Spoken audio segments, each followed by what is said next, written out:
समन्त चक्रवालेषु अत्रा गच्छन्तु देवता सद्धम्मं मुनिराजस्य सुनन्तु सद्मुक्तदं धम्मश्रवण कालो अयं भदन्ता धम्मश्रवण कालो अयं भदन्ता धम्मश्रवण कालो अयं भदन्ता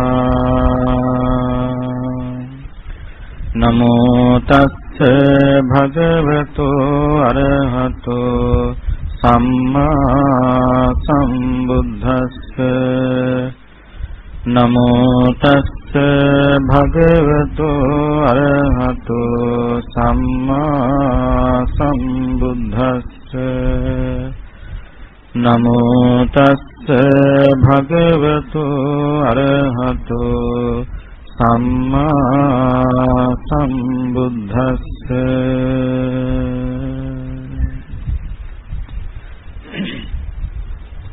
श्रद्धावंत පින්වත්නි සිරිත් පරිදි මේ වෙලාවට පැවැත්වෙන භාවනාවටයි පින්නත් හැමදෙනාම දැන් සූදානම්ව සිටින්නේ අද ඉල්පුර 15ක් පොහොය දවසේ මේ චීවර මාසයේ අවසාන පොහොය දවස අද වෙනකොට මේ ලෝකේ සියලුම බෞද්ධ රටවල් වල කටන පින්කම් කරලා අවසාන වෙන්නට ඕනේ. ඒ කියන්නේ චීවර මාසේ අවසාන පොහොය කටිනක් කන්දකේ හැටියට සිවුරක් අතුරන්න පුළුවන්, පවරන්න පුළුවන් අවසාන පොහොයක් අද ඉල්පුර 15ක් පොහොය දවස. ඒ වගේ මේ ලංකාවේ සම්බුද්ධ ශාසනය පිහිටීමෙන් අනතුරුව සුමන ධර්මාශෝක මහරජුරුවන් විසින් සුමන සාමණේරයන් වහන්සේට බුදුරජාණන් වහන්සේගේ දකුණු අකුධාතුව පරිත්‍යාග කරලා ඒ සුමන සාමණේරයන් වහන්සේ විසින් මේ ලංකාවේ පළවෙනි ස්තූපය ඒ කියන්නේ තූපාරාමය ලංකාවේ සම්බුද්ධ ශාසනයේ පිහිටීමෙන් අනතුරුව මේ ලංකාවේ පළවෙනි වතාවට ඉදි වුණු එකම චෛත්‍යය තමයි තූපාරාමය. එහි තමයි බුදුරජාණන් වහන්සේගේ දකුණු අකුධාතුව තැන්පත් කරලා ඒ චෛත්‍යයන් වහන්සේ ඉදි කළේ. ඒ වගේම සාරිපුත්ත මොග්ගල්ලාන කියන මහරහතන් වහන්සේලා දෙනමගේ පරිනිර්වාණය සිද්ධ වුණේ අද වගේ ඉල්පොර 15ක් පොහොය දවසක. මෙතේ බෝසතුන් මෛත්‍රී බෝසතාණන් වහන්සේ අපේ බුදුරජාණන් වහන්සේගෙන් නියත විවරණ ලබා ගත්තේ අද වගේ ඉල්පොර 15ක් පොහොය දවසක. එතකොට මේන් 12 අසංඛ්‍ය කල්පලක්ෂයක් ගිය තැන. ඒ කියන්නේ කල්පලක්ෂ 16ක් ගිය තැන මතු මෛත්‍රී නමින් ඒ උත්තමයා බුදු වෙනවා කියන බවට ප්‍රතිඥාවක් දුන්නෙත් අද වගේ ඉල්පොර 15ක් පොහොය දවසකයි. බුදුරජාණන් වහන්සේ තුන්බෑ ජටිලයන් দমনය කරන්නට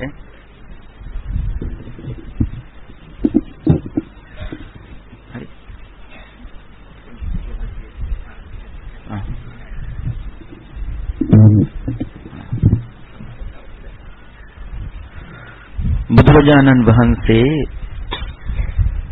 තුන්බෑ ජටිලයන් দমনය කරන්නට උරුවෙල් දනව්වට වැඩම කළෙත් අද වගේ ඉල්පොර 15ක් පොහොය දවසක. ඉතින් මේ වගේ වැදගත් සිද්ධි රාශියක් එකතු වෙන නිසා අද කල්පනා කළේ බුදුරජාණන් වහන්සේගේ බුදුගුණ සිහිපත් කරමින් බුද්ධානුස්සති භාවනාව සිද්ධ කරන්නට ඊට අදාළ වෙන සූත්‍රයක් දීඝනිකායේ දෙවෙනි කොටසේ මහා ගෝවින්ද කියන සූත්‍ර දේශනාව තුළ සක්දෙව් රජුරුව තථාගතයන් වහන්සේ පිළිබඳව දකින ලස්සන ගුණ 9ක් අපිට කියලා දෙනවා. ලස්සන ගුණ 8ක් කියලා දෙනවා.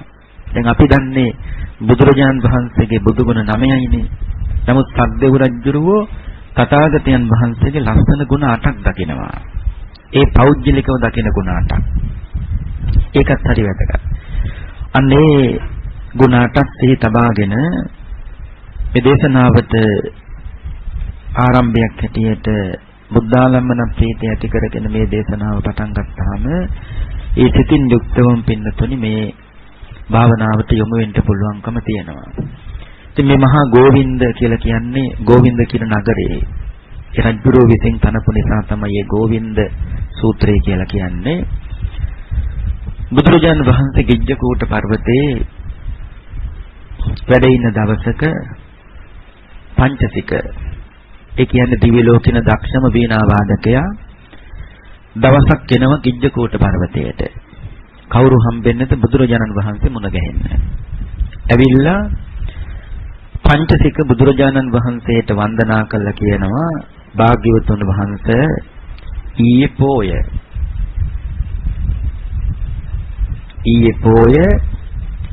ඊයේ දවසේ බුදුරජාණන් වහන්සේ තවතිසාවැසි දෙවියන් සියලු දෙනාම එකතු වුණා සුධර්මා කියන දිව්‍ය සභාවට. වෙනදා බුදුහාමුදුරුවනේ සක්දෙව් රජුරෝ මැද හතර පැත්තේ සතරවරන් දෙව් රජවරු ඊට පස්සේ තමයි අනිත් දේවරු ඉඳගන්නේ. මොකේදද දෙවියන් ධර්ම සාකච්ඡා කරන්නේ. නමුත් බුදුරජාණන් වහන්සේ ඊයේ පොය දවසේ දෙවියන් ධර්ම සාකච්ඡාවකට වඩා හාත්පසින් වෙනස් වූ යමක් සක්දෙව් රජුරෝ තවතිසාවැසි දෙවියන්ට මතක් කළා. මොකක්ද කියලා ඇහුවා. බුදුරජාණන් වහන්සේ සක්දෙව් රජුරෝ තවතිසාවැසි දෙවියන්ට කිව්වා භාග්‍යවතුන් වහන්සේ ළඟ තියෙනවා කියලා Taman පෞද්ගලිකව දකින ලස්සන ගුණ 8ක්. අන්නේ 8 භාග්‍යවතුන් වහන්සේට මතක් කරලා යන්නයි මම මේ ආවේ කිව්වා. පංචසික මතකයිනේ දිවි ලෝකේන දක්ෂම වීණා වාදකයා. පංච කියලා කියන්නේ පහට, සික කියන්නේ මුදුනට. පංචසික කොයි වෙලාවෙත් එකම කොණ්ඩ පහක් කරලා බඳන් ඉන්නේ. ඒ කියන්නේ කොණ්ඩ 4යි ඒක වැද තව එකයි ඒක 5යි. ඔහුගේ අතේ කොයි වෙලාවෙත් තියෙනවා බේලුව පණ්ඩ කියන වීණාවක්. දක්ෂම වීණා වාදකයා. ඉතින් මේ පිළිබඳව අපි ඉස්සර කරුණ මතක් කරලා තියෙනවා. නැත්නම් මතක ඇති. ඒ පංචසික භාග්‍යවතුන් වහන්සේ ළඟට ඇවිල්ලා කියනවා බුදුරජාණන් වහන්සේ සක්දෙව් රජුරෝ ඔබ වහන්සේ පිළිබඳව ලස්සන ගුණ 8ක් මතක් කළා. වෙන කාටවත් නෙවෙයි. කාටද? තවතිසාවැසි දෙවියන්ට. මොකක්ද කියලා අහුවාම පංචසික කියනවා බුදුරජාණන් වහන්සේ සක්දෙව් රජුරෝ ඔබ වහන්සේ පිළිබඳව දකින පළවෙනි ගුණය තමයි ඒ භාග්‍යවතුන් වහන්සේ බොහෝ දෙනාට හිත පිණිස සැප පිණිස අනුකම්පා පිණිසමයි අඩියක් එසෙව්වනම් එසෙව්වේ කියන බව මතක් කළා. කෙටියෙන්ම කියනවා නම් බුදුහාමුදුරුවෝ කොයි වෙලාවකවත් පෞද්ගලික ලාභ අපේක්ෂා තකා සිරිපතුල එසෙව්වේ නැහැ. උන්වහන්සේ සිරිපතුල එසෙව්වනම් එසෙව්වේ අනුන්ගේ යහපත පිණිසමයි. පින්නතුන මතකයේ ලස්සන කතාවක් තියෙනවා. කොසල් මහ රජුරුවන්ගේ ඇමතිරු දෙන්නෙක් හිටියා. හරිම තරහයි. දෙන්න පේන්න බෑ. බුදුහාමුදුරන්ට මේ කාරණා මේ දෙන්න තරහ වෙලා කියලා දවසක් බුදුහාමුදුරුවෝ වැඩියා. ඒක ඇමෙත් කෙනෙක්ගේ ගෙදරට වැඩියට පස්සේ ඇමෙත්තුමා ඇහුවා ඇයි භාග්‍යවතුන් වහන්සේ මේ හදිස්සිය වැඩි කියලා. බුදුහාමුදුරුවෝ ඒ ඇමෙත්තුමාට කියනවා කරුණාව කියලා තෑග්ගක් තියෙනවන්නේ තෑග්ග දෙල යන්න මෙයාව කිව්වා. කරුණාව කියලා තෑග්ගක් තියෙනවා ඒ තෑග්ග දෙල යන්න මම මෙයාව කිව්වා. දැන් කරුණාව හොඳට දියුණු කරනවා. ඊට පස්සේ බුදුහාමුදුරුවෝ අනිත් ඇමෙත්තුමා ගෙදරට වැඩියා. එයාත් ඇහුවා ඇයි භාග්‍යවතුන් වහන්සේ හදිස්සිය වැඩියේ? බුදුහාමුදුරුවෝ කිව්වා ඇමෙත්තුමනි මෛත්‍රී කියලා තෑග්ගක් තියෙන මේ තෑග්ග දෙල යන්න මෙයාව කිව්වා. දැන් අරයා අර පැත්තෙන් මොකද දිනු කරන්නේ? කරුණාව දිනු කරනවා. මෙයා මේ පැත්තෙන් මෛත්‍රිය දිනු කරනවා. දැන් මේ බුදුහාමුදුරුවෝ සිරිපතුල් දෙක එසෙව්වේ මේකට.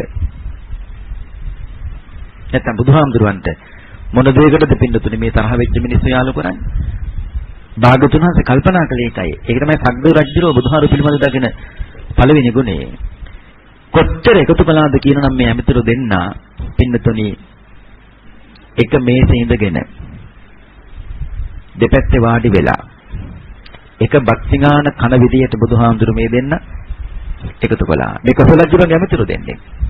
ඉතින් ඒක හිතා ගන්න පුළුවන් නේ භාගතුන් වහන්සේගේ පින්නතුණි මොනතරම්නම් හිත පිණිස අනුකම්පා පිණිස වැඩ කළාද කියලා. ඒ විතරක් නෙවෙයි බුදුරජාණන් වහන්සේ පින්නතුනේ අපේ අඤ්ඤාකොණ්ණඤ්ඤ මහරහතන් වහන්සේ අවුරුදු 12කට පස්සේ වඩිනම බුදුහාමුදුරුවෝ හම්බ වෙන්න. එතකොට අඤ්ඤාකොණ්ණඤ්ඤ මහරහතන් වහන්සේ බුදුහාමුදුරුවන්ටත් වඩා වයසින් වැඩිමල්. ඔයයන්ට මතකයිනේ. හරියටම බුදු වෙන බව කිව්වේ කොණ්ඩඤ්ඤ තවුසනේ. අනිත් හැමදෙනාම ඇඟිලි දෙකක් ඉස්සුවනේ. එක්ක බුදු වෙනවයි කිව්ව නැත්නම් සක්විති.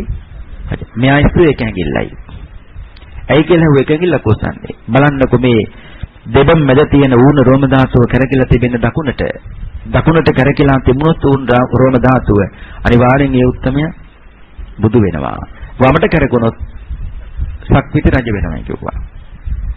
ඒ කොණ්ඩඤ්ඤ තවුස අඤ්ඤා කොණ්ඩඤ්ඤ නමින් මහරහතන් වහන්සේ නමක් බවට පත් වෙලා ඉගෙන ගන්න ඔයත්න්ට මතක් කරලා ඇති රහතන් වහන්සේ කියන්නේ මේ ලෝකේ එක්කෙනෙක් මහරහතන් වහන්සේ කියන්නේ තව එක්කෙනෙක් රහතන් වහන්සේ කියලා කියන්නේ දස සංයෝජන ධර්ම 10ම නැති කළ රහත් වෙන උතුමෝ රහතන් වහන්සේ සක්කාය දිට්ඨි විචිකිච්ඡා සීලබ්බත පරාමාස කාමරාග පටිඝ රූපරාග අරූපරාග මාන උද්ධච්ච අවිජ්ජා මේ තමයි දස සංයෝජන මේ 10 නැති කළා රහත් වෙන උතුමෝ රහතන් වහන්සේ. එතකොට මහරහතන් වහන්සේ කියන්නේ කාටද?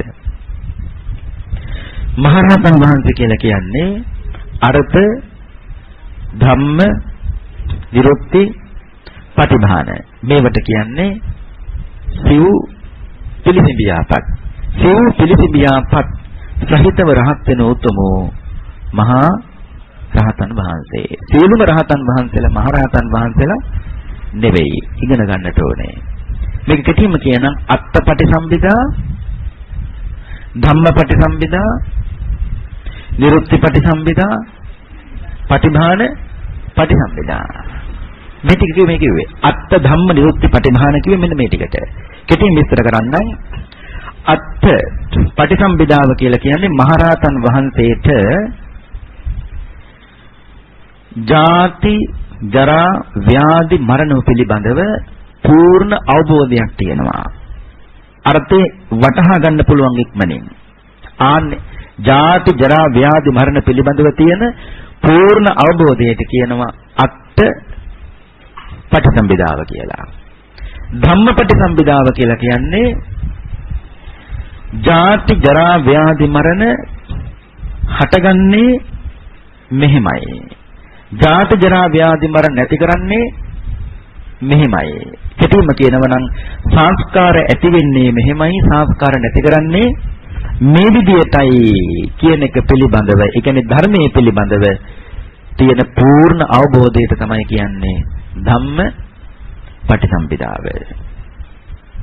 නිරුක්ති කියලා කියන්නේ මොකේද? නිරුක්ති කියලා කියන්නේ මහරහතන් වහන්සේට පුළුවන් අදාළ තැනට දේශනාවක් කරනකොට අදාළ තැනට අදාළ බණපදයේ දාලා ලස්සනට දේශනාව කරන්න පුළුවන්. අනම්මනම් කියන්නේ. ඒක වැටහුණානේ. ඒ කියන්නේ එතකොට මේ බණේ මුලත් හොඳයි, මැදත් හොඳයි, අග සමහර ස්වාමීන් වහන්සේලාගේ දේශනා මුල හොඳයි, මැද හොඳ නැහැ, අග හොඳයි. එහෙමත් තියෙනවා. සමහර ස්වාමීන් වහන්සේලාගේ දේශනා ඉතුරු වෙන්නේ අන්තිමට සාදුකාරයක් විතරයි. මේ දේශනාවට එහෙම දුක් කියනව නෙමෙයි. මේක ලස්සනට දේශනාව කරන්න පුළුවන් මහරහතන් වහන්සේ නමකට පමණයි. ඒ කියන්නේ දැන් දුක්ඛාර සත්‍ය ගැන කතා කළොත් ආයි වෙන දෙයක් ගැන කතා කරන්නේ නෑ. දුක්ඛාර සත්‍ය පිළිබඳවමයි කතා කරන්නේ. ඒ අස්සට මේ වෙන මොකුත් ඔබන්න බලාපොරොත්තු වෙන්නේ නෑ වෙන බණපද. ආන්නේ විදියට. අත්ත ධම්ම නිරුක්ති. පටිමාන කියලා කියන්නේ මේ තුනම පිළිබඳව තියෙන අවබෝධයට. මොකේදද? අර්ථයට ධම්ම විරුක්තිය. අත්පටිසම්භිදාවත් ධම්මපටිසම්භිදාවත් විරුක්තිපටිසම්භිදාවත් කියන මේ තුනම පිළිබඳව තියෙන පටිමාණයට. පටිමාණය කියන්නේ අවබෝධයට, වැටහීමට. තේරුණානේ? පටිභාන කියලා කියන්නේ අවබෝධයට. මොන අවබෝධයද? අත්ත ධම්ම නිරුක්ති කියන මේ තුනම පිළිබඳව තියෙන අවබෝධයට තමයි පටිභාන පටිසම්භිදාව කියලා කියන්නේ. මේ ටික පිළිගන්නේ මහරහතන් වහන්සේට පමණයි. ඉතින් මේ අඤ්ඤාකොණ්ඩඤ්ඤ මහරහතන් වහන්සේ දවසක් අවුරුදු 12කට පස්සේ වඩිනම භාග්‍යතුන් වහන්සේ ළඟට. ඒ වඩින්නේ බුදුහාමුදුරුවෝ භික්ෂු භික්ෂුණී උපාසක උපාසිකා කියන සිව්වණක් පිරිසට ලොකු ශාලාවක බණ කියන වෙලාවක. මේ වගේ ශාලාවක මේ වගේ මැදින් අඤ්ඤාකොණ්ඩඤ්ඤ මහරහතන් වහන්සේ වසර 12කට පස්සේ වඩිනම භාග්‍යතුන් වහන්සේ ළඟට. ඒ වැඩියේ කොහොමද? ඒ ශාලාව පටන් ගත්ත තැන ඉඳලා උන්වහන්සේ කියාගෙන එනවා මේ දෑත් නල්ල තියලා වැඳගෙන කුඩු ගහිලා අවුරුදු 120ක් දැන් කුඩු ගහිලා රැවුලක් කෙතුත් හොඳටම පැහිලා දැන් පිරිස මැද්දෙන් වඩිනකොට පටන් ගත්ත තැනම ශාලාවේ මුල ඉඳගෙනම කියනවා භාග්‍යවතුන් වහන්සේ මම අඤ්ඤාකොණ්ඩඤ්ඤ. භාග්‍යවතුන් වහන්සේ මම අඤ්ඤාකොණ්ඩඤ්ඤ. භාග්‍යවතුන් වහන්සේ මම අඤ්ඤාකොණ්ඩඤ්ඤ. ඇයි මේ නම කියාගෙන වඩින්නේ? ඇයි නම කියාගෙන වැඩියේ? අනිත් මිනිස්සු කටවරද්දගෙන පව් සිද්ධ කරගනීවි මේ කුඩු ගැහිච්ච ශරීරයක් තියෙන රවුලක් කෙසුත් වවාගත්තු සුදු කෙස් තියෙන මේ මිනිස්සයා මේ කොහෙද මේ බුදුහාමුදුරු මැද්දට පිරිස මැද්දෙන් වඩින්නේ? මට පව් නෑ. මට පව් නෑ. මිනිස්සු කටවරද්දගෙන මට බැනලා පව් සිද්ධ කරගන්නවා. නමුත් අර නම කිය වඩිනකොට මිනිස්සු දැනගත්තා මේ වඩින්නේ වෙන කවුරුවත් නෙවෙයි භාග්‍යවතුන් වහන්සේගෙන් පස්සේ චතුරාර්ය සත්‍ය ධර්මය අවබෝධ කරගත්තෝ පළවෙනි උත්තමයා මේ වඩින්නේ කියලා. බුදුහාමුදුරන්ගෙන් පස්සේ චතුරාර්ය සත්‍ය ධර්මය අවබෝධ කරගත්තේ අඤ්ඤාකොණ්ඩඤ්ඤ මහරහතන් වහන්සේ. දැන් වැඩිහම බුදුහාමුදුරුවෝ අහනවා ඇයි අඤ්ඤාකොණ්ඩඤ්ඤ මේ වෙලාවේ? බුදුහාමුදුරුවනේ මම තව සතියකින් පිරිනිවන් පානවා. ඔබ වහන්සේ හරියටම බුදු වෙන බව කිව්වේ මමයි. ඇත්තයි. කොහෙද පිරිනිවන් පාන්නේ කියලා ඇහුවා. භාග්‍යවතුන් වහන්සේ හිමාල වනේ චද්දන්ත විලේ මන්දාකිනි කියන පොකුණේ මම පිරිනිවන් පාන්නේ කිව්වා. ඇයි එහෙ තෝරගත්තේ? බුදුහාමුදුරුවනේ වසර ගණනාවක් තිස්සේ මට ඇත්තු 7 දෙනෙක් එකතු වෙලා උපස්ථාන කළා. මට ඒ ඇත්තු අමතක කරන්න බෑ කිව්වා. ඒ නිසා මන්දාකිනි කියන පොකුණේ පිරිනිවන් පානවා. බුදුහාමුදුරුවෝ අවසර දුන්නා. භාගතුන් වහන්සේගෙන් අවසර අරගෙන අඤ්ඤාකොණ්ඩඤ්ඤ මහරහතන් වහන්සේ දැන් වඩිනවා මන්දාකිනි කියන පොකුණට. ඇත්තු කොලාතු කඩලා කුටියක් හදලා දුන්නා. දැන් තව සතියයි උන්වහන්සේ පිරිනිවන් පානවා. නමුත් ඇත්තු ඒ බව දන්නේ නෑ. මේ ඇත්තු 7 දෙනා වෙන කවුරුවත් නෙමෙයි. පෙර පසේ බුදුරජාණන් වහන්සේ නමකට උපස්ථාන කරලා ඒ පුරුද්දට සාංශාරික වශයෙන් ඇතිවෙච්ච අත්හුරුවට දැන් හොඬ වැලෙනුයි අත් දෙකනුයි හැම දෙයකින්ම උපස්ථාන කරනවා අඤ්ඤාකොණ්ඩඤ්ඤ මහරහතන් වහන්සේට. සසර පුරුද්ද මේ. කොලාතු කඩලා කුටියක් හදලා දුන්නා. දැන් ඉතින් ආහාරත් ඕනනේ. මන්දාකින කියන පොකුණේ පින්නතු නෙළුම් අල තියෙනවා. ඇත්තු මේ විලට බැහැලා නෙළුම් අල ගලවනවා. නෙළුම් අල ගැලවුවට පස්සේ නෙළුම් අල වල කුහර තියෙන්නේ. ඒ කුහර ඇතුලේ ඉස්සර හරියට කිරි තියෙනවා. මේව ගලවන් ඇවිල්ලා මේ ඇත්ත මොකද කරන්නේ? හිමාල වනේ ගලක් උඩ තියලා පයින් පාගනවා. පයින් පෑගුවාම අර කිරි එළියට එනවා. එළියට ඇවිල්ලා ගල් තලාවක් දිගේ ගලාගෙන ඇවිල්ලා වැටෙන්නේ ගල් වලකට. ටික දවසක් ගියාට පස්සේ මේ කිරි මේ මිදෙනවා. ගලක් තරමට මිදෙනවා. ඊට පස්සේ ඇත්තු ගිහිල්ලා කරන්නේ මොකද්ද? හකුරු වගේ මිදෙනවා. ඇත්තු ගිහිල්ලා කරන්නේ මොකද්ද? මේකුඩ නටනවා. ඒ කියන්නේ එතකොට අර වදින අඩිපාරවල වලට කෑලි කෑලි කැඩෙනවා. හකුරු වශයෙන් ගනනලා මේ කිරි මේවා අඤ්ඤාකොණ්ඩඤ්ඤ මහරහතන් වහන්සේට පිළිගන්වනවා. තව ආහාරයක් තිබුණා. මන්දාකිණි කියන පොකුණේ නෙළුම් මල්වල රේණු හුලඟක් ආවහම වැටෙනවා නෙළුම් කොළ උඩට. නෙළුම් කොළ උඩ යන්තම් පිළිබිඳු තියෙනවා. හිරු එළිය වැටෙනවා. හිරු එළියත් වැටලා වතුරත් එක්ක නෙළුම් රේණු කලවම් වුණාට පස්සේ ඒක හොඳ ආහාරයක්. හරියට බඩ පිරෙනවා. ඒ වගේමයි ශරීරයට හරි හිත කරයි ඒ වගේම ලොකු ශක්තියකුත් වෙනවා නෙළුම් රේණු වලින්. ඇත්ත මොකද කරන්නේ මේවා නෙළුම් කොළේ පිටින්ම ගලවලා අඤ්ඤා කොණ්ණඤ්ඤ මහරහතන් වහන්සේද පිළිගන්නවා. අනේ දවසක් අඤ්ඤා කොණ්ණඤ්ඤ මහරහතන් වහන්සේ මං ආයි කවදාවත් මේ ඇඳින් නැගිටින්නේ නැහැ කියලා ආයි සංස්කාර අතහැරලා අවසාන වතාවට ඒ ඇඳේ සැතපුණා. ඒ කියන්නේ උන්වහන්සේ පිරිනිවන් පෑවා. සුපුරුදු පරිදි අනේ 77 දෙනා බෙදාගෙනයි උපස්ථාන කළේ දවස් 7ට හරියන්නේ. සුපුරුදු පරිදි තමන්ගේ අවස්ථාව ආපු ඇත අර හකුරුත් අරගෙන දෙලුම් රේණුත් අරගෙන අඤ්ඤා කොණ්ණඤ්ඤ මහරහතන් වහන්සේගේ කුටිය ළඟට ආවා. වෙනදනම් ඉතින් පාත්‍රෙ තියාගෙන අඤ්ඤා කොණ්ණඤ්ඤ මහරහතන් වහන්සේ කුටිය ඉදිරි පිටේ ඉන්නවා. එදා නිහඬයි. කුටියේ ඉන්නව දැකලා සැතපෙලා මේ යතා මොකද කළේ හොඬ වැලෙන් යන්තම් අඤ්ඤා කොණ්ණඤ්ඤ මහරහතන් වහන්සේගේ ශරීරය එහාට මෙහාට කළා. ත්‍රිසං සතෙක් වුණත් හොඳට තේරෙනවනේ. ත්‍රිසං සතෙක් වුණත් මේ යතාට තේරුණා අපේ යතිවරයන් වහන්සේ පිරිනිවන් පාලා කියලා. මේ යතාට දුක කොච්චරද කියන්නේ මුළු හිමාල වනයේට මෙහෙන්න ඇඬුවානේ. මුළු හිමාල වනයේට මෙහෙන්න ඇඬුවා. මේ කැහුණු මේ 77 දෙනාගේ මහා ඇතා දුවගෙන ආවා මන්දාකිණි කියන පොකුණේ අඤ්ඤා කොණ්ණඤ්ඤ මහරහතන් වහන්සේගේ කුටිය ළඟට. ඌත් ඇවිල්ලා බැලුවා හොඳ වෙලෙන් එහාට මෙහාට කරලා මහා ඇතා යතිවරයන් වහන්සේ නිහඬයි. එක පාරට පින්නතුනේ මේ මහා ඇතා කලේ මොකද්ද? අඤ්ඤා කොණ්ණඤ්ඤ මහරහතන් වහන්සේගේ දේහය හොඳ වෙලෙන් ගත්ත තමන්ගේ කුඹස්තලයට. දැන් කුඹස්තලයේ තියාගෙන අනිත් 76 දෙනාත් එක්කම හිමාල වනේ වටා පදකොණු කළා. අර ස්වාමීන් වහන්සේ නමක් අපවත් වුණාට පස්සේ මිනිස්සු පෙට්ටියක් අරගෙන හරියට චිතකේ වටා යන්නේ. ආන්නේ වගේ කිසි වෙනසක් නැහැ. මිනිස්සු වගේම අවසන් කටයුතු සිද්ධ කළා. දැන් අනිත් 76 දෙනා පිටිපස්සෙන් එනවා. අනේ දෙවෙනි යතා ඉල්ලනවා අපිට චුට්ටක් දෙන්නකෝ. අපේ යතිවරයන් වහන්සේගේ ශරීර දේහය. එතකොට පළවෙනි යතා දෙවෙනි යතාට දෙනවා. ඒ කියන්නේ දේහය එකින් එකට මාරු කරගන්නවා. අන්තිමට පින්නතුනේ සද්දේව රජුරුවන්ගේ ආශිර්වාදයක් ඒ කියන්නේ උදව්වත් ඇතුව තමයි අඤ්ඤා කොණ්ණඤ්ඤ මහරහතන් වහන්සේගේ දේහය මන්දාකිණි කියන පොකුණේ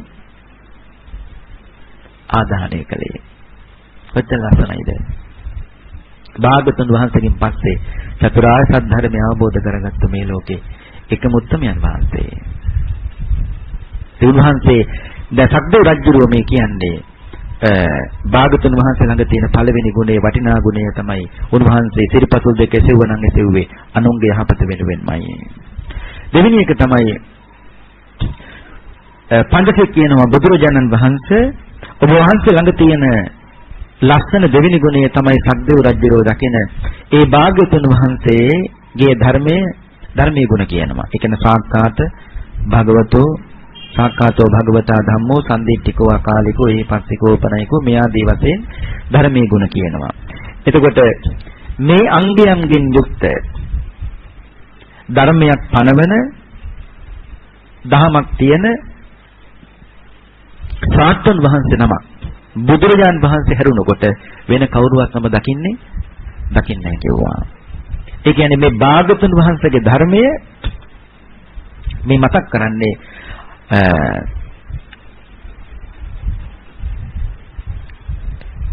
ලස්සන ශික්ෂාවකින් යුක්තයි.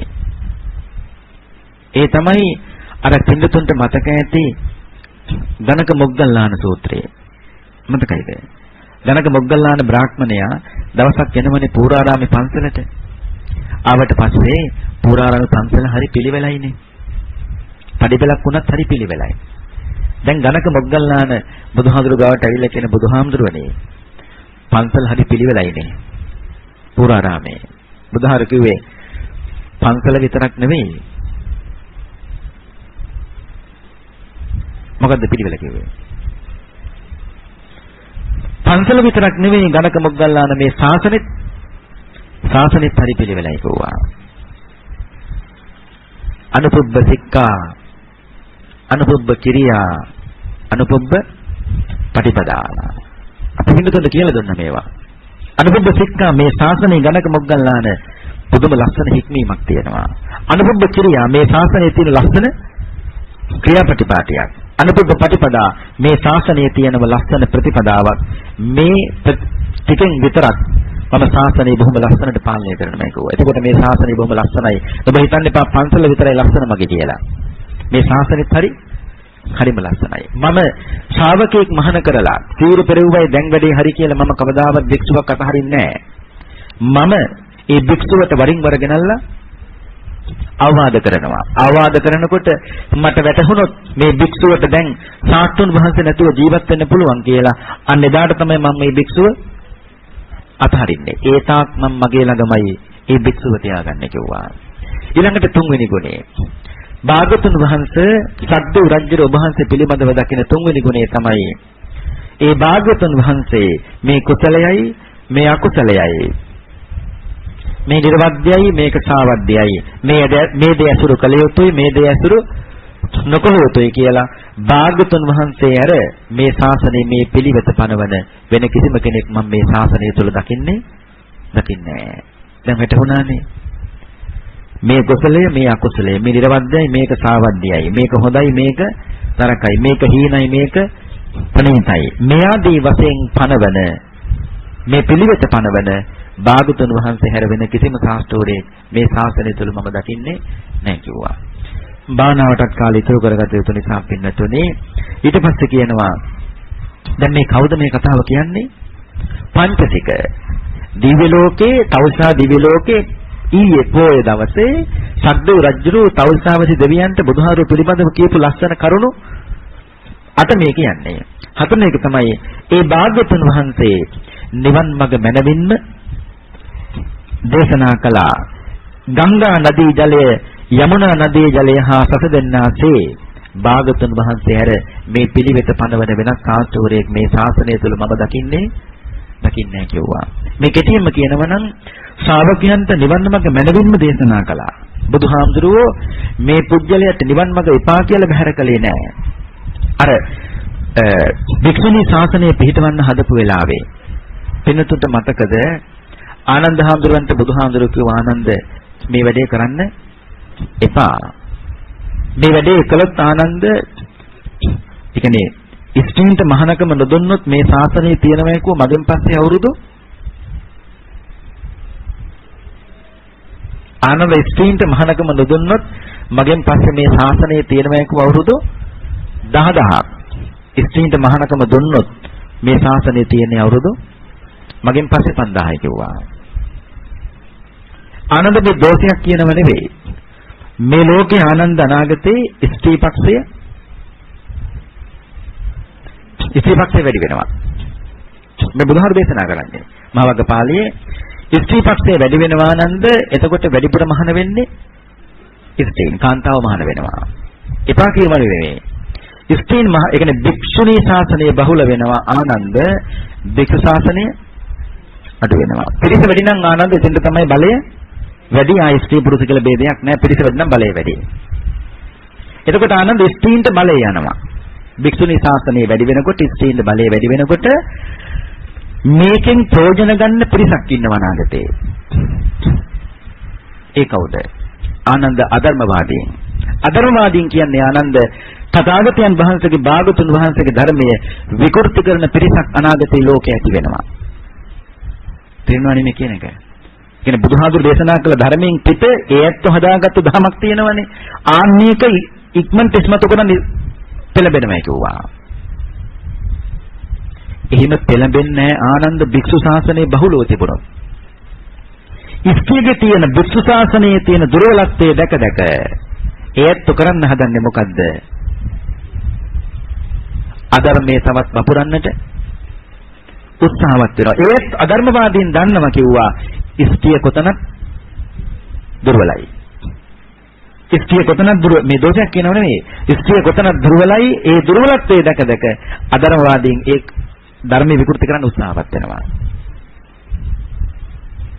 දැන් අද එහෙම නැතුව තියෙද්දි සමහර භික්ෂුන් වහන්සේලා දෙකලානේ. අද භික්ෂුණී ශාසනය බහුලව තිබුණා නම් ඒත් මීටත් වඩා හොඳට මේක කරනවා. අද භික්ෂු ශාසනය බහුලව තිබුණ නිසා තමයි ඒත්තන්ට හිතු විදියට ඒ දේ කරන්න බැරි වුණේ. බලන්නකො භාගතුන් වහන්සේ දුරදිග කොච්චර දැක්කද කියලා. ඒකයි ආනන්ද නැත්තම් හිතන්න එපා මේ මට මේ ලේ ටික කිරි කරගෙන දුන්න පුංචි අම්මට අමතුණා නෙවෙයි. පුංචි අම්මට නිවන් දකින්න පුළුවන් මහාන වෙන්න ඕනේ නෑ ආනන්ද. නමුත් නැවත ඉල්ලීම් කරනකොට තමයි භාගතුන් වහන්සේ භික්ෂුණී ශාසනය පිහිටුවේ. ඒත් ලොකු නීති මාලාවක් එක්කනේ බුදුහාමුදුරේ ඒක පැනෙව්වේ. ඉතින් මේ මතක් කළේ භාගතුන් වහන්සේ නිවන් මඟ මැනවින් දේශනා කළා. මේ නිවන් මඟ මැනවින් දේශනා කරන සාත්තුන් වහන්සේ නමක් බුදුහාමුදුරනකොට මම වෙන කවුරුවත් දකින්නේ නෑ. මේක සද්දේව රජුරුව භාගතුන් වහන්සේ පිළිබඳව දකින හතරවෙනි ගුණේ. ඊළඟට 5. භාගතුන් වහන්සේ පිළිවෙත් පුරන රහතන් වහන්සේලාගේ සහාය ඇතිව ඒක ලස්සන තැන. භාගතුන් වහන්සේ පිළිවෙත් පුරන ශ්‍රාවකයන් මේ රහතන් වහන්සේලාගේ සහාය ඇතිව භාගතුන් වහන්සේ මිනිස්සුන්ට නිවන් මඟ මනාව දේශනා කළා. ඒ කියන්නේ බුදුහාමුදුරු විතරයි බණ කියන්න ඕනේ. මං විතරයි මේකේ ඉන්න ඕනේ කියලා බුදුහාමුදුරු කොයිලාමකවත් ඒ දේ කල්පනා කළේ නෑ. ශ්‍රාවකයන් වහන්සේලාත් එකතු කරගෙන මිනිස්සුන්ට බණ ධර්මයේ දේශනා කළේ. කොච්චර ලස්සනයිද? නිගණ්ඨනාථ පුත්ත ශ්‍රාවකයෝ ගණන් කළා. මට මෙච්චර පිරිසක් ඉන්නවා කියලා. අපේ මට මෙච්චර පිරිසක් ඉන්නවද කියලා ඇහුවාම නිගණ්ඨනාථ පුත්‍ර ලේබඩ ගියා. ඒ කියන්නේ මට මෙච්චර පිරිසක් ඉන්නවද කියලා. බුදුහාඳුරු කවදාවත් මට මෙච්චර සෝවාන් පිරිසක් ඉන්නවා. මෙච්චර ගාණක් සකෘදාගාමි වෙලා ඉන්නවා. මෙච්චර ගාණක් අනාගාමි බුදුහාඳුරු කොයිලාවක ශ්‍රාවකයෝ ගණන් කළේ නෑ. නිගණ්ඨනාථ පුත්‍ර ශ්‍රාවකයෝ ගණන් කළා. ගණන් කළා අන්තිමට මෙච්චර ඉන්නද කියලා වහම ලේබඩ ගියා කියනවා. ඉතින්ක භාගතුන් වහන්සේ එතකොට මොනතරම්නම් පින්නතුනි මේ ශාසනයේ නිකන් තනියෙන් නෙවෙයි උන්වහන්සේ අනිත් ශ්‍රාවකිනුත් එකතු කරගෙනයි මේ ලස්සන ගමන බුදුහාමුදුරුවෝ ආවේ. තනියෙන් ආවේ නෑ. ඊට පස්සේ 6 වෙනි එක තමයි ඒ භාගතුන් වහන්සේට මොනතරම් ලාභ කීර්ති ප්‍රශංසා මේ සියල්ල ලැබුණත් ඒ කියන්නේ බුදුහාමුදුරන්ට චීවර පින්ඩපාත සේනාසන ගිලන්පත කියන මේ හැම දෙයක්ම ලැබුණත් බුදුහාමුදුරුවෝ කොයි වෙලාවකවත් ඒ වාට ඇලෙන්නට ගියේ නෑ. මේ සක්දේව රජුගේ භාගතුන් වහන්සේ පිළිබඳව දකින ලස්සන ගුණයක් මේ. කොච්චර ලස්සනයිද? ඒ කියන්නේ හොඳ සිවුරු හම්බුණාය, හොඳ පින්ඩපාතේ හම්බුණාය. බුදුහාමුදුරු දවසක් අර ඔයත්තන්ට මතක ඇතිනේ රාහුල පුංචි හාමුදුරන්ටත් මේ ටික කිව්වනේ. රාහුල නුඹට සිවුරු හොඳට හම්බ වේවි.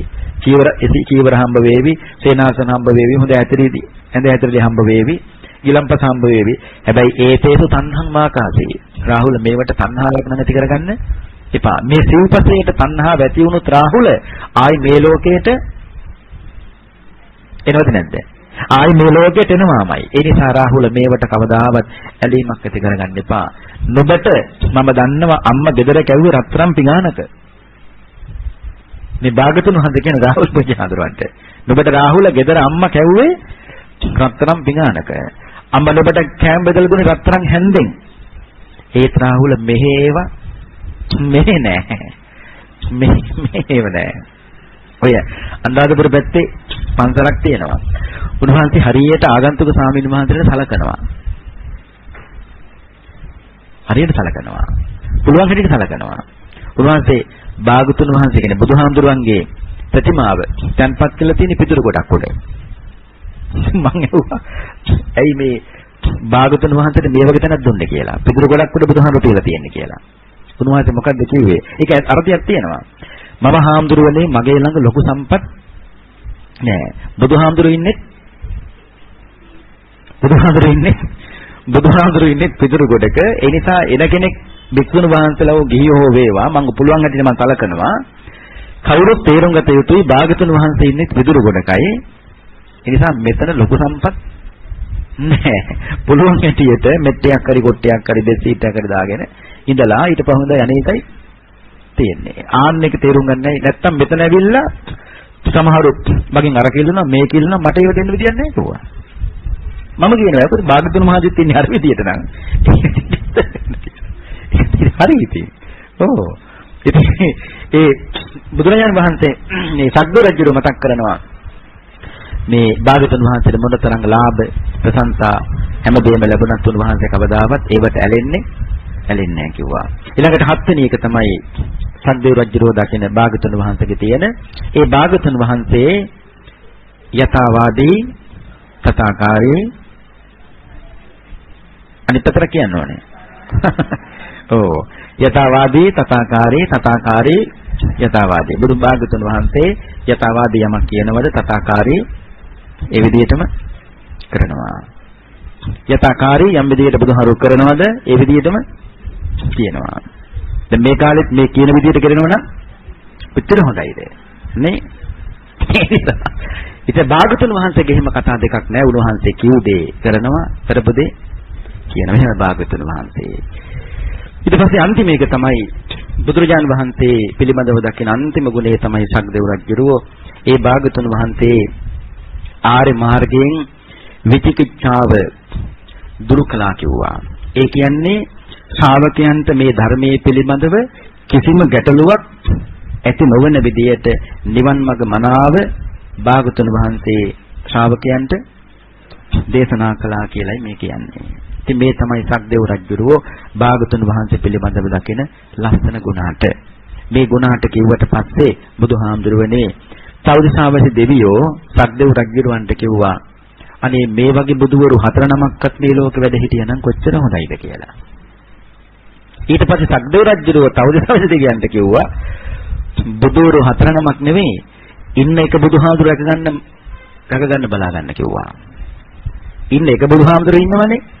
අන්නේ බුදුහාමුදුර රැකගන්න බලා ගන්න කවුරුත් මතක තියාගන්න බුදුවරු 4 නමක් මේ ලෝකෙ එකපාර පහළ වෙන්නේ නෑ. ඒ කියන්නේ මේ දේශනාවේ සතුරට තවුසාවේ දෙවියෝ කිව්වා අනේ සක්දේව රජතුමනි මේ වගේ බුදුවරු 4 නමක්වත් මේ ලෝකෙ වැඩ හිටිනම් කොච්චර හොඳයිද කියලා.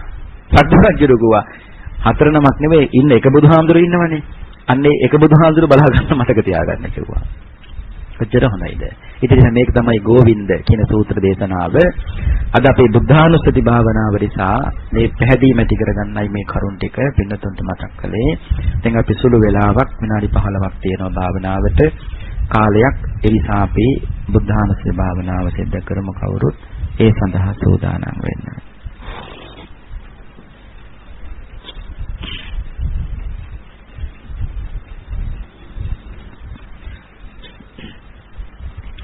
අපි තුරුවන් වන්දනා කරලා පටන් ගනිමු. නමාමි බුද්ධං ගුණ සාගරන්තං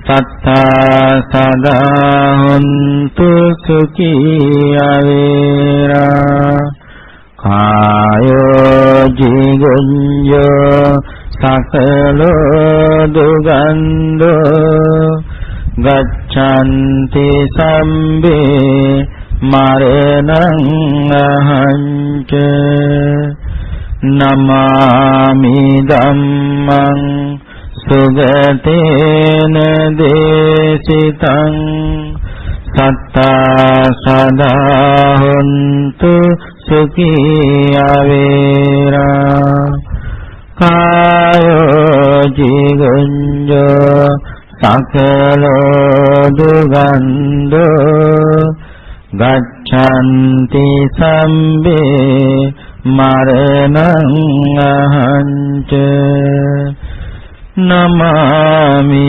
සංඝං මුනි රාජ ශාවකං සත්තා සදා වന്തു සුඛී අවේරා කායෝ ජීගුඤ්ජෝ සකලෝ දුගන්ධෝ ගච්ඡන්ති සම්වේ මරණං අංච. පින්නතුනි දැන් අපි හැමදෙනාම බුද්ධානුස්සති භාවනාව සිද්ධ කරමු. පහස ඉරියව්වෙන් වගේම තමන්ට සුපුරුදු පරිදි ඉරියව්වෙන් ඉඳගෙන ඒ ලෝතර බුදුරජාණන් වහන්සේ පිළිබඳව කියවන ඒ ගුණයන් පිළිබඳව නුවණින් මෙනෙහි කරමින් අපි බුද්ධාලම්බන ප්‍රීතිය ඇති කරගෙන ඒ භාගතුන් වහන්සේ පිළිබඳව මෙනෙහි කරමින් බුද්ධානුස්සති භාවනාව සිද්ධ කරමු.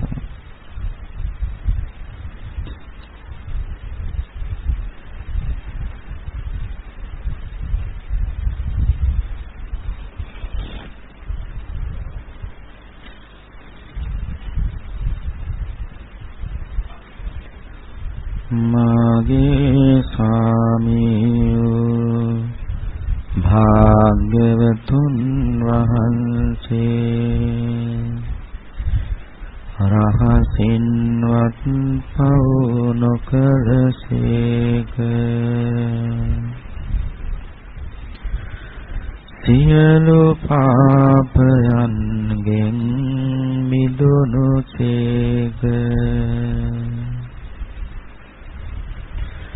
සියලු ලෝවැසියන්ගේ ආමිස පූජා ප්‍රතිපත්ති පූජා පිළිගැනීමට සුදුසු වනසේක. බුදුරජාණන් වහන්සේ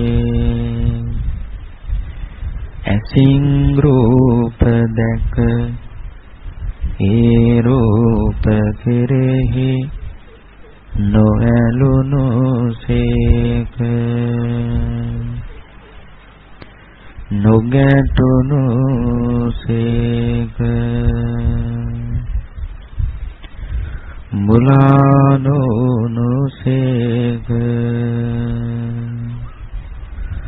ආශාව දුරු කළසේක. බුදුරජාණන් වහන්සේ කනින් ශබ්ද අසා ඒ ශබ්ද කෙරෙහි නොඇලුණුසේක.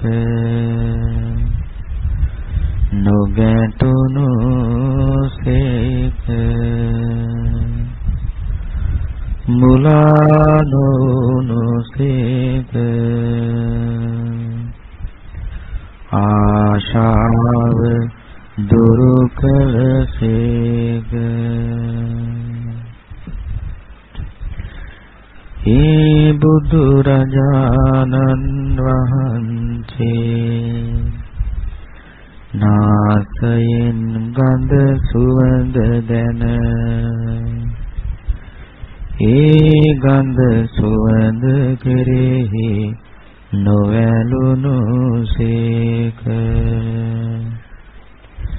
නොගැටුණුසේක. මුලානෝනුසේක. ආශාව දුරු කළසේක. ඒ බුදුරජාණන් වහන්සේ කයින් පහස ලබා ඒ පහස කෙරෙහි නොඇලුණුසේක. නොගැටුණුසේක.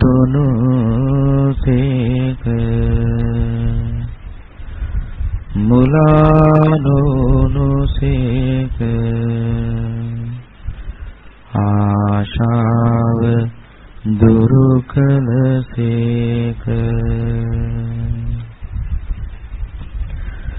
මනසින් අරමුණු සිතා ඒ අරමුණු කෙරෙහි නොඇලුණුසේක. නොගැටුණුසේක. මුලානෝනුසේක. ආශාව දුරු කළසේක. මේ නිසා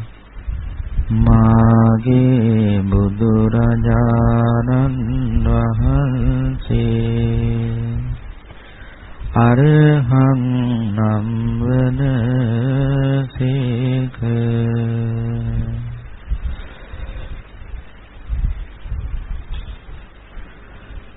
මාගේ බුදුරජාණන් වහන්සේ අවබෝධ කළ යුතුය දුක නම් වූ ආර්ය සත්‍යය ගුරු උපදේශ නැතිවම අවබෝධ කොට වදාළසේක. ප්‍රහාණය කළ යුතුය දුක හට ගැනීම නම් වූ ආර්ය සත්‍යය ගුරු උපදේශ නැතිවම ප්‍රහාණය කොට වදාළසේක.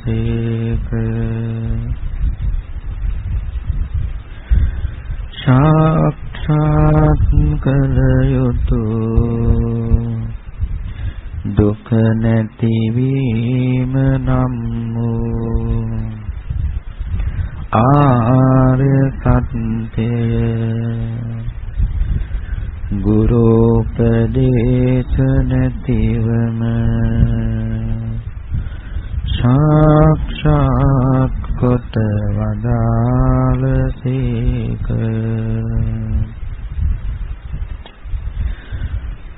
ප්‍රගුණ කළ යුතුය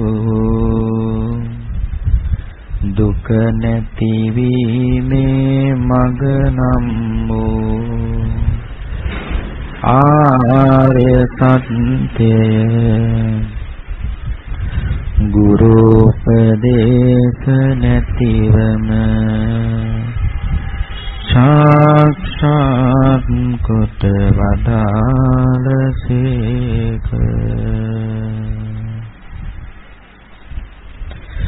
මේ චතුරාර්ය සත්‍ය ධර්මයන් සත්‍ය ඥාන වශයෙන්ද කෘත්‍ය ඥාන වශයෙන්ද කෘත ඥාන වශයෙන්ද පරිවර්ත තුනකින් යුතුව ආකාර 12කින් යුතුව ගුරු උපදේශ නැතිවම අවබෝධ කොට වදාළ නිසා සම්මා සම්බුද්ධ නම් වනසේක.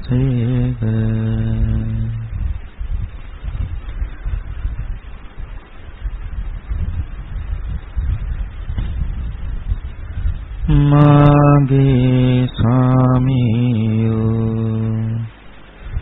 බුදුරජාණන් වහන්සේ අහසින් ගමන් කිරීමද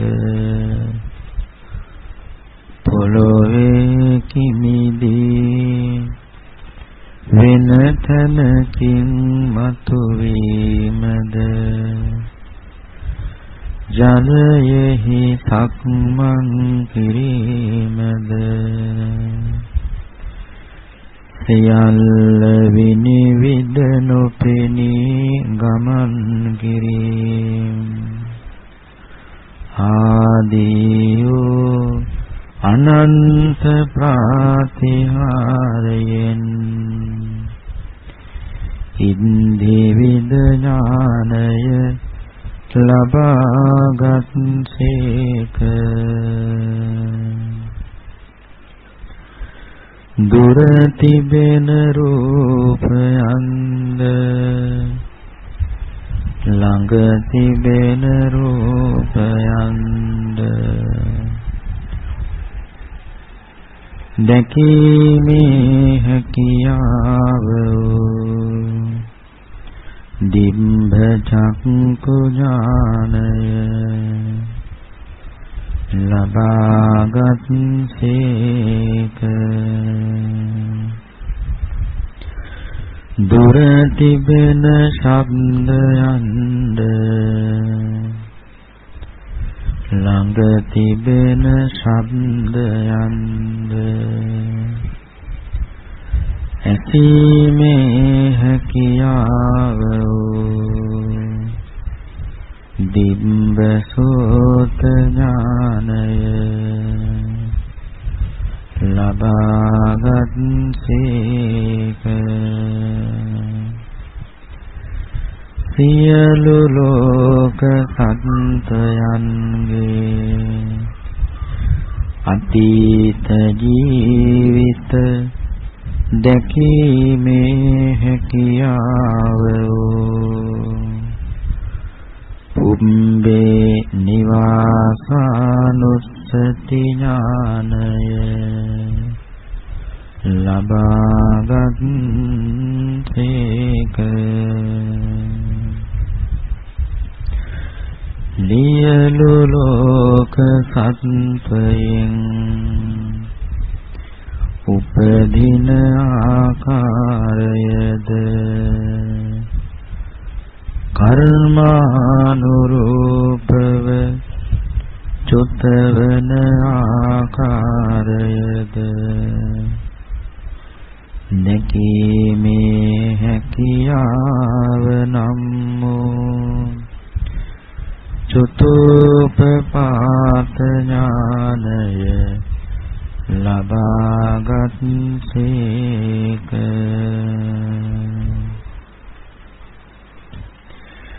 සියලු ආශ්‍රවයන් මුළුමනින්ම නැති කොට ඥානාලෝකය උපදවාගෙන ආසවක්ඛය ඥානය ලබාගත් සේක මෙසේ අනන්ත ඥානයෙන්ද අනන්ත සීලයෙන්ද අනන්ත සමාධියෙන්ද සමන්වාගත නිසා බුදුරජාණන් වහන්සේ විඤ්ඤාචරණ සම්පන්න නම්බන සේක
මෙතනදී කවුරු සාදුකාරයක් පවත්වන්න.